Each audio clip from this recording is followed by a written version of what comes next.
The second day of pre-season testing came and went, and it was a very interesting day. And there are a lot of things that you can be able to pick from what was going on as a Formula One fan. And in this particular video, I'm just going to mention a few of the things that I learned from watching what happened yesterday and also looking at the final time sheet results. Although we are saying that probably you should not consider the timings at this particular point. And if you are new to this YouTube channel, I am Joe, and I would really appreciate if you could subscribe to this YouTube channel. Now, if you look at how the performance of various teams were yesterday, you can be able to pick a few things and probably come to a few conclusions, all of it based on a number of assumptions.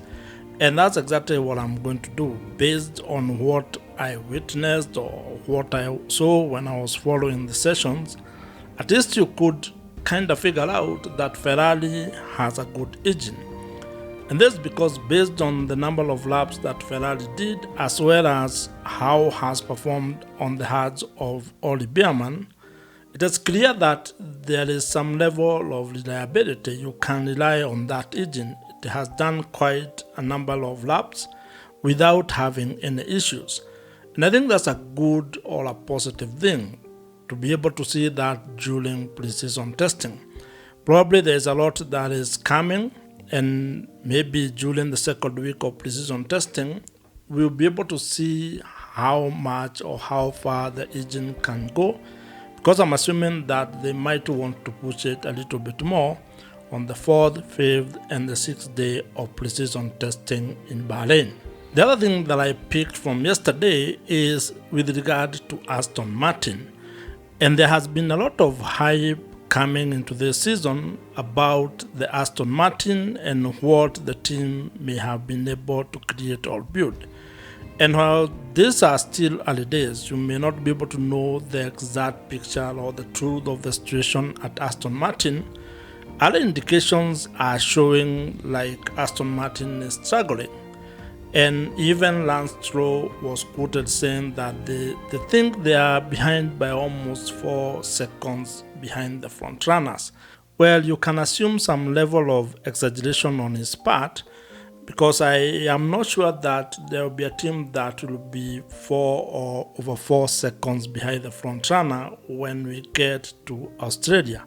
But again, that's my assumption, and Lance Stroll is a driver, so probably he might be speaking some truth, or he probably knows something that the rest of us do not know.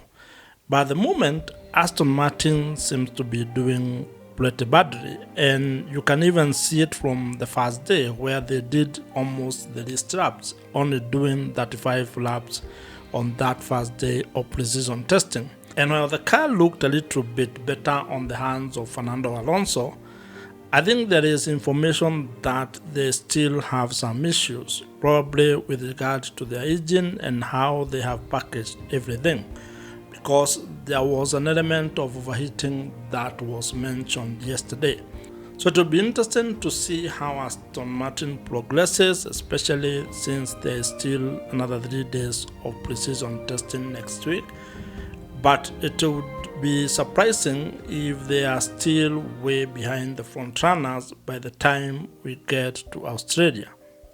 The other thing that I picked from yesterday's session, or day 2 of pre-season testing in Bahrain, is that the engine controversy is still on. There's still a lot of conversation and talk about the engine regulation, especially when you consider that some teams seem to have an advantage over the others, given what we have had or what is in the public domain at the moment. If you are in the dark and if you do not know what it is that I'm talking about, you will be glad to know that there has been an issue when it comes to the engine regulations, where some manufacturers feel that Mercedes may have exploited a loophole in the regulations that allows them to have an advantage. And this is what is going on. These are the conversations that are taking place. And I think this is a discussion that will continue until when the FIA is able to actually come up with a decision that solves or resolves this particular issue.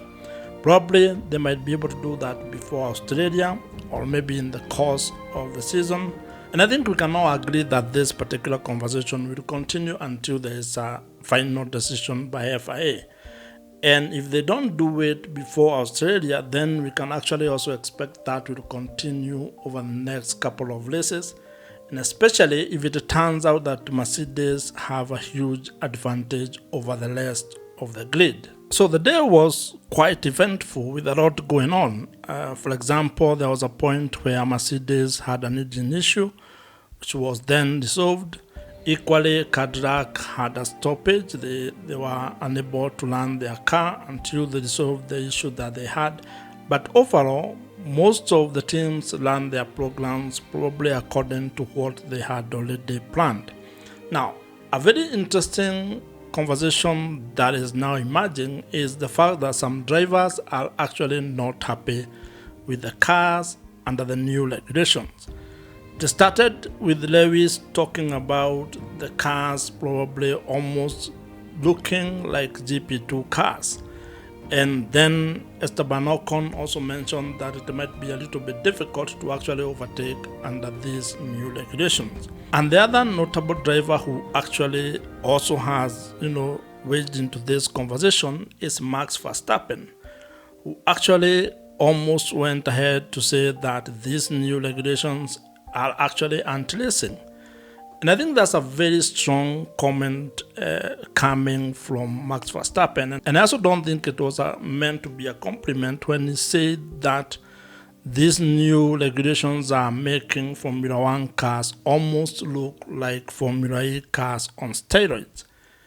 That's a very strong sentiment. And I think it shows that probably while the cars seems to be doing what they expected to do, and some drivers have actually said that these cars are better when it comes to racing or driving and are enjoyable than the previous cars, there is a growing concern that the regulations actually are making it difficult for the drivers to actually do what they do best, just race. And there's an issue that I think has been mentioned a lot by a lot of people, because when you consider that you have to do lift and coast long before you get to a corner instead of being flat out, where you're trying to manage the battery and the energy recovery, there's quite a bit of stuff going on, which probably some drivers feel that should not be the case when it comes to the Formula One racing, which is considered to be the pinnacle of motorsport. And what this means is that if this kind of a sentiment continues to become bigger, or if more drivers speak about it, then it will be interesting to see how things go over the course of the next few races, and especially if it becomes clear that it's difficult or dangerous to race under the new regulations or under the new kind of stuff that drivers are supposed to do in corners, during restarts. In fact, I was thinking about restart and wondering how that would go, given that there's a lot of stuff that you need to do to ensure that you can be able to actually accelerate and go without causing any issues. So I think there's quite a bit of stuff that we are all going to look into, or we are going to learn as the season, continues. And I suspect that at some point, if it becomes clear that these cars cannot race under these regulations, probably there might be a few changes here and there over the course of the season.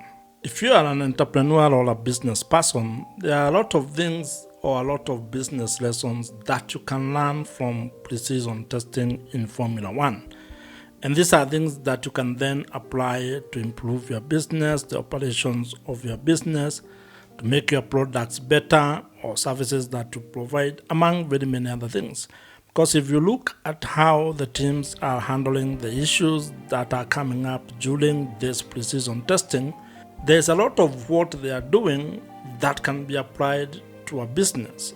If you come across an issue when you're actually probably testing your product or service in the market, you can be able to look at how teams are responding to the issues that are coming up and probably approach or use the same approach or principles to solve the problem that you are facing in your business.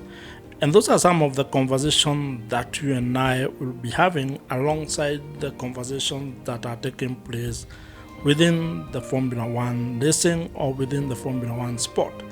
And that's the kind of intersection that I'm curious about, trying to look at the sport and also what the business brings to the table. And if this is the first time that we are meeting, I am Joe, and on this YouTube channel, I talk about Formula One and the business of Formula One. And I would be very grateful and I would appreciate it if you would consider subscribing to this YouTube channel. I hope you have enjoyed this particular video and the conversation, and I look forward to seeing you in my next video.